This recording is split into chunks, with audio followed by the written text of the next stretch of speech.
Esta noche, querida audiencia, en los relatos extra de la semana, tenemos un par de historias. Ambas nos cuentan cosas aterradoras, pero con la diferencia de que algo no pudo ser visto directamente, pero deja un miedo importante, y lo otro deja un temor igual de imponente, pero hablamos de una interacción más directa.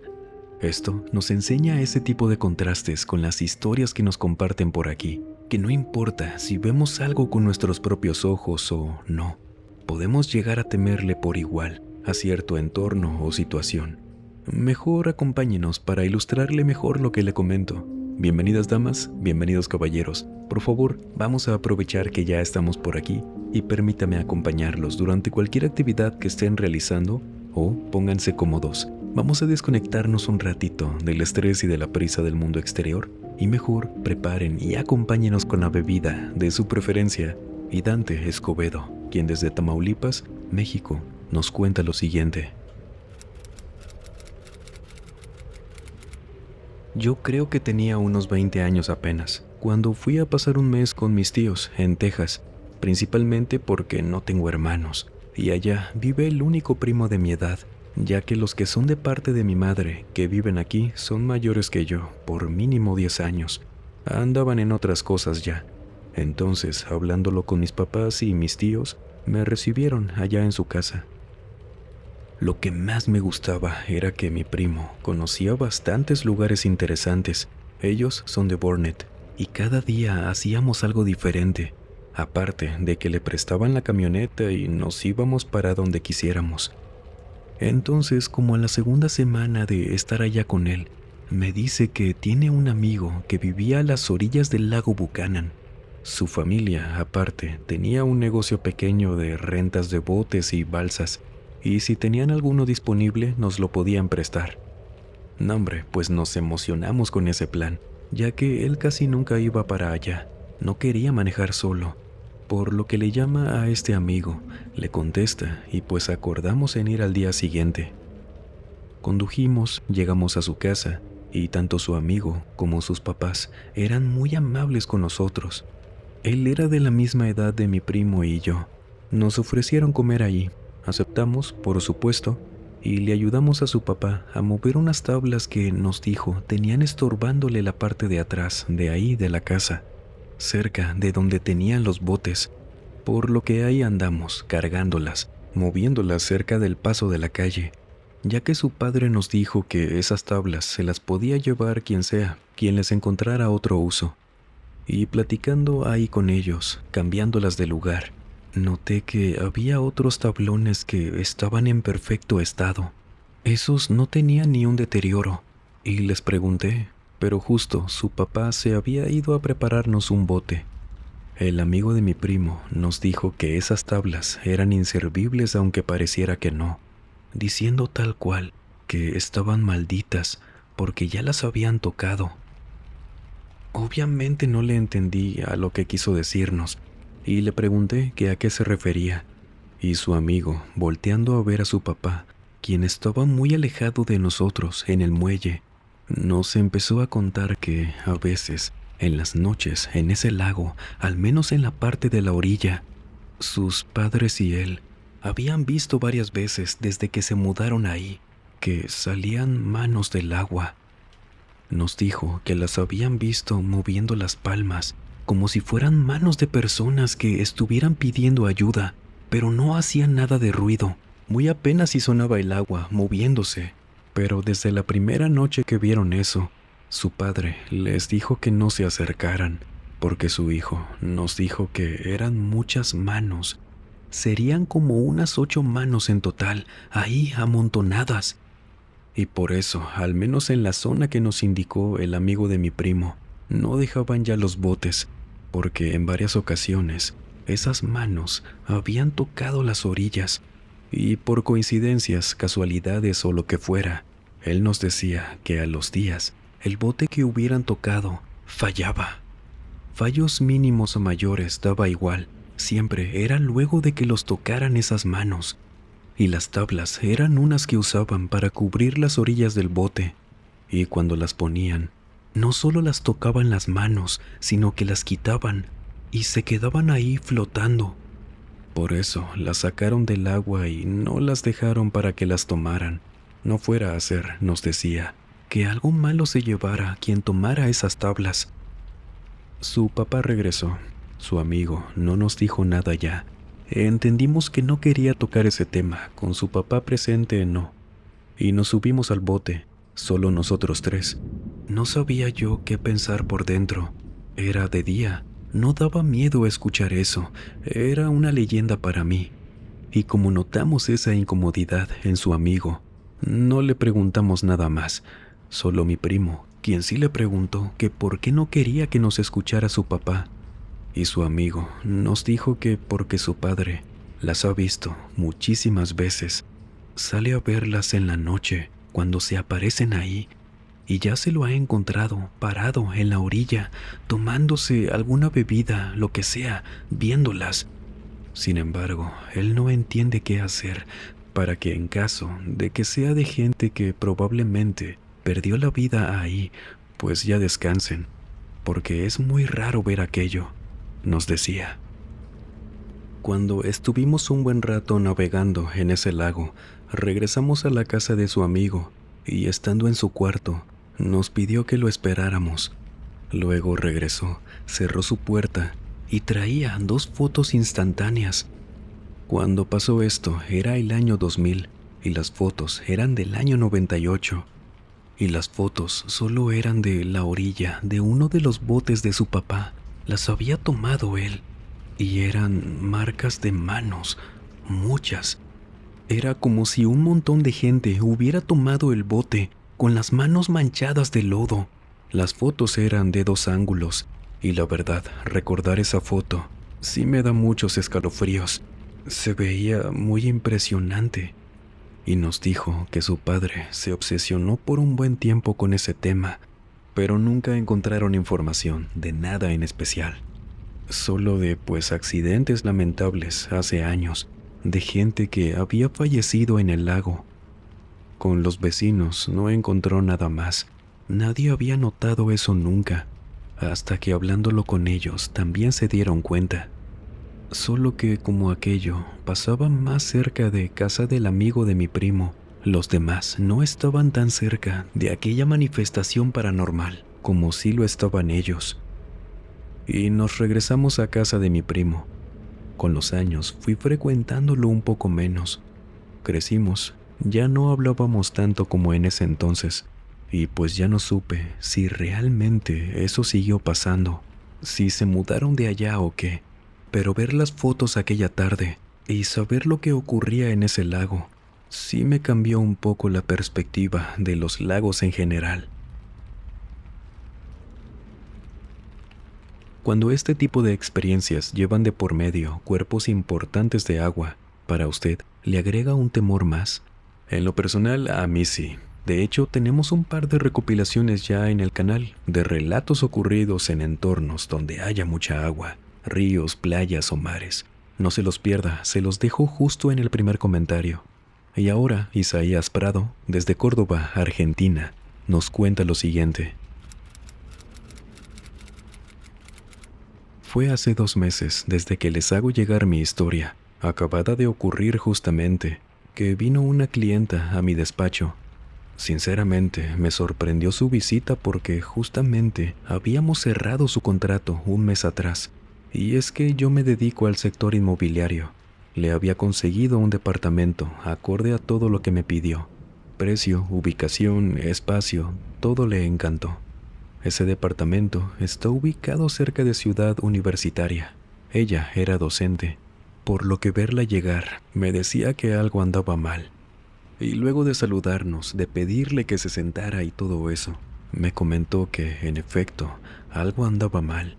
Ella ya no iba a regresar al departamento. Ella quería revisar si podía conseguirle otro parecido, o en el peor de los casos, ver qué se podía hacer respecto al contrato, pues ella dijo que no volvería a poner un pie en ese departamento. Le pregunté la razón de todo eso, ya que fue lo primero que me dijo, que ya no quería estar ahí, sin antes decirme el por qué. Ella era conocida de un gran amigo mío, por eso no llegó como esperaría de una clienta molesta, que pues considero sí tenía sus razones, pero ella no me decía nada del por qué ya no quería estar en ese departamento.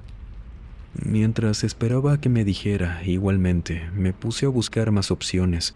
Le propuse bajarle la renta por 2 meses incluso, solo que ella no me quería decir por qué, porque se lo pedía para poder darle esa opción. Solo decía que no iba a regresar allá, y mis propuestas anteriores no las quería. Me decía que lo único que me pedía era no estar más en ese lugar, hasta que me respondió: estoy harta de que me toquen la puerta cada noche. Esto me lo dijo en un tono ya de alguien que está muy cansada, lo que me sorprendió, porque siendo un edificio cerrado, el acceso era restringido, controlado. Si fuera alguien que hiciera esto, sería algún vecino, y sabrían quién fue, había cámaras. Sin embargo, cuando le propuse esto, me corrigió, diciéndome que no hablaba de la puerta principal, sino de la de su cuarto. Y es que en la madrugada, mientras ella dormía, la despertaban tocándole la puerta. Y esto no tenía sentido, porque ella vivía completamente sola. Comencé con mi escepticismo, diciéndole que probablemente el ruido tenía otra explicación. Tal vez que era de otro departamento, algún tema de las tuberías que hiciera ruido, muy fuerte por cierto, y no debía pasar, que era por culpa de la madera de la puerta, e incluso que posiblemente solo era mera sugestión, y en caso de que fuera un problema con la infraestructura, yo me encargaría de arreglarlo con el administrador. Pero todas estas explicaciones se las tomó muy a mal. Para ella fue como una ofensa. Le vi la cara y la entiendo. Entonces ella se levantó, me dejó las llaves en el escritorio, diciendo que fuera a verlo si no le creía. Estaba molesta, pero con lo último que le dije, quizás ya había sido el colmo, y yo claro que no iba a discutir con ella. Le acepté la propuesta, y solamente porque me dijo que ya de plano había sacado todas sus cosas de ahí. Solo se quedaron las que ya incluía el departamento: una cama, ventilador, refrigerador, lo básico y necesario, porque ella ya tenía unos días viviendo en casa de su novio. Yo tenía pendiente una fumigación en mi casa, por lo que sí, me fui a quedar un día allá. Si el departamento ya no tenía sus cosas, yo tenía que ir a ver qué ocurría ahí, estar al pendiente de alguna falla, por lo que agendé esa fumigación. Me fui en la noche para allá y me acosté ya para dormir. Sin embargo, esa noche no pasó nada. Estuve tratando de escuchar algo, pero no, nada. Amaneció y me quedé una noche más. Le dije a la clienta que haría eso. Fui a trabajar, regresé, y cuando me acosté a dormir de nuevo, sin escuchar absolutamente nada, a la 1 de la mañana, me despierta el sonido de la puerta. Fueron 2 toques, suaves, pero como ese edificio era muy callado, fue lo único que escuché muy claramente. Vi la puerta, estaba cerrada. Sabía que nadie había entrado al departamento. Tenía de estos seguros normales y aparte, uno de los pasadores que solo se abren desde adentro. No podía ingresar nadie. De eso estaba completamente seguro. Y me quedo muy extrañado viendo la puerta. No me levanto ni nada, solo me acosté, pensando en el tema de la madera, algún otro departamento que sonara muy cerca. Y otra vez, solo que ahora fueron 3 golpes, ya un poco más fuertes. ¿Quién es?, pregunté, sentado desde la cama, pero todo estaba callado. No oía pasos o algo así, solo el rechinar de la cama, de la base de madera cuando me levanté. Sin embargo, no di ni 2 pasos cuando, de nuevo, 3 azotes en la puerta, solo que estos habían sonado como si esos golpes en la puerta los hubieran dado con la palma de la mano abierta. No sabía qué podía hacer, si quedarme en silencio, si había sido alguien, si debía llamar a la policía. Esa puerta se había sacudido tanto que me dio miedo que incluso se abriera por lo mismo. Y me armo de valor. Corro, abro la puerta, pero todo estaba completamente quieto. No había nadie. Y ahí me quedo, sintiendo que ya tenía como una eternidad parado en la puerta del cuarto, viendo el resto del departamento a oscuras, temiendo porque desde el fondo del pasillo, que terminaba en la sala, alguien viniera corriendo hacia mí.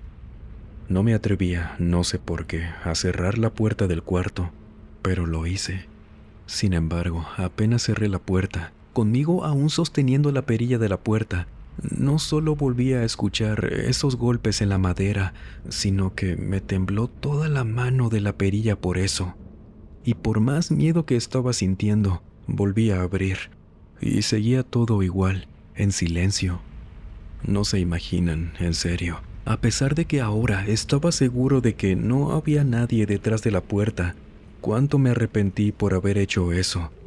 Yo no creía en fantasmas, era muy escéptico, pero haber vivido eso a centímetros de mí, conmigo sintiéndolo incluso en la mano, ahora no entendía en dónde estaba parado. A lo mejor por el shock del momento, de que mi mente no comprendiera qué ocurría en realidad, me fui a acostar. Solo encendí la luz del pasillo, que tenía 2 apagadores. Uno estaba cerca de la entrada del cuarto. Dejé la puerta abierta y no sabía si encender la televisión o no. El sueño ya se me había ido por completo, y pues mejor me senté en la cama. Sí, encendí la tele con el volumen lo más bajo posible, y con los ojos cansados aún, no dejaba de mirar hacia el pasillo. Esperaba ver no sé qué cosa. No tenía idea de qué pudo haber sido eso. Si es que había alguien más en el departamento. ¿Cómo fue posible que se escondiera en menos de un segundo que sentí la puerta moviéndose? Por esos golpes, la abrí y no había nadie. No escuché en ningún momento pasos, ni siquiera otros ruidos en los demás departamentos. Esto me tenía demasiado estresado. No sabía si quedarme ahí era exponerme a algún peligro, y me froté la cara, los ojos por la desesperación. Y en ese momento, de cuando te frotas los ojos, los abres y ves borroso por un momento, vi en el pasillo a una mujer muy robusta. Ella parecía estar parada, recargada con ambos brazos sobre la barra de la cocina. Es decir, que la veía a ella estando de perfil hacia mí. Me vuelvo a tallar los ojos. Yo seguramente estaba viendo algo mal, algo que me hizo encontrarle esa forma, y cuando los vuelvo a abrir, ella, a como esperaba que ocurriera, fue lo contrario, ya que seguía ahí. Esa persona, aquella señora, parecía estar hablando con alguien, porque hacía como ademanes de estar recargada en la barra de la cocina y platicar moviendo las manos. En realidad no hacía nada extraño. Parecía una persona en su día a día, pero claro, no debería haber nadie más ahí, mucho menos a esa hora. Y yo, por la impresión todavía más de ver aquello, me pongo de pie, haciendo rechinar la cama otra vez. Y esta persona voltea rápido hacia mí. No le pude ver la cara completamente, pero lo poco que vi no se me hizo nada conocida. A lo que esta mujer, de verdad, les juro por mi existencia, por mi vida, que todo esto me pasó. Yo no creía en nada paranormal hasta que me pasó lo de esa noche. Ahí, ella corrió al otro apagador, el que quedaba cerca de la cocina, y lo apagó. Ahora sí escuché los pasos. Me quedé parado a mitad del cuarto. La puerta, aun si estiraba las manos, no la alcanzaba a cerrar. Y tenía miedo porque no podía ver nada del pasillo. Temía que si me acercaba a cerrar la puerta, esta mujer corriera hacia mí. Sin embargo, de alguna manera, ya habiendo escuchado sus pasos, me tranquilizaba el no escuchar nada ya. Y pensé, yo por dentro, que era ella o sería yo quien alcanzara primero la puerta del cuarto. Y doy unos pasos apresurados. Le cierro, no escucho nada, pero detrás de la puerta escuché que una mujer se rió. Una risa tan horrible que hasta el día de hoy, mientras les escribo esto desde mi despacho, siendo las 2 de la tarde, vuelvo a sentir ese mismo miedo que sentí en la madrugada, con solamente una puerta separándome de sabrá Dios qué. Esa risa había sido como si la mujer lo hubiera hecho con la boca cerrada, pero tampoco era discreta. Y ahora sí, escuché cómo se fue caminando, con esos pasos realmente pesados, hacia la sala o la cocina, no sé. Y volví a escuchar el interruptor de la luz. Por debajo del marco de la puerta, vi cómo se encendió la luz del pasillo. Solo que no iba a asomarme. Solo le puse seguro a la puerta y pasé la noche viendo la televisión, volteando a cada instante a el marco de la puerta, y la luz se estuvo encendiendo y apagando sola. Cada hora hacía esto. Solo que a diferencia de lo anterior, no oía nada, ni siquiera el interruptor. Hasta que amaneció. Tomé mis cosas, gracias al cielo, al día siguiente era mi descanso. Si no, no sé cómo le hubiera hecho con el sueño. Y le llamé a la clienta, pasado mi descanso, y le dije tal cual por teléfono. No sé qué haya pasado en ese departamento, le pido disculpas. No tenía idea de que ocurría eso. Lo había rentado anteriormente, y la persona antes de ti no me había reportado nada parecido. Hoy mismo te encuentro algo similar. Ya entendí lo que me decías. Y le colgué. No le quise contar nada más. La chica me agradeció muchísimo. Y ese departamento le comenté sin tanto detalle a mi supervisor, pero ya no supe qué ha pasado con esa propiedad. Fue hace poco. Sin embargo, si me llegan a contar algo que sepa mi supervisor de ese departamento, les escribo para actualizarlos. Pero por ahora, sepan que eso no solo me hizo creer en todo lo que cuentan por aquí, sino que me generó un miedo que todavía me acompaña, a dormir con la puerta abierta y la luz apagada. Si usted, luego de pasar por algo así, tuviera que elegir dormir con la luz apagada, encendida, con la puerta cerrada o abierta, ¿cuál le generaría más temor? Piense en esto, imaginando que lo que acabamos de escuchar le hubiera pasado a usted. Y en esta ocasión, la entrega de los viernes es un poquito más corta porque el día domingo tenemos una recopilación un tanto especial, una de un tema que nunca habíamos traído al canal. Esperemos le guste. Y también, no les voy a mentir, se me empalmó un poco el estar trabajando con Misterios de la Fogata por los tiempos de ir y regresar más que nada. Pero ya me estabilicé en cuanto a eso, así que muchas gracias por su comprensión y pronto tendremos los estrenos del nuevo contenido en Misterios de la Fogata, el segundo canal, su casa también, por supuesto. Así que estén al pendiente. Muchísimas gracias. Y ahora es su turno. Cuéntenos, ¿le ha pasado algo similar? De ser así, será como siempre un placer conocer y contar su historia por aquí. Recuerde también que tenemos Instagram, Facebook, TikTok, Spotify, así que también nos vemos por allá. Sin más por agregar, les mando un muy fuerte abrazo, nos vemos en la próxima entrega. Y el último en salir, por favor, apague las luces y cierre las puertas del mausoleo. Buenas noches.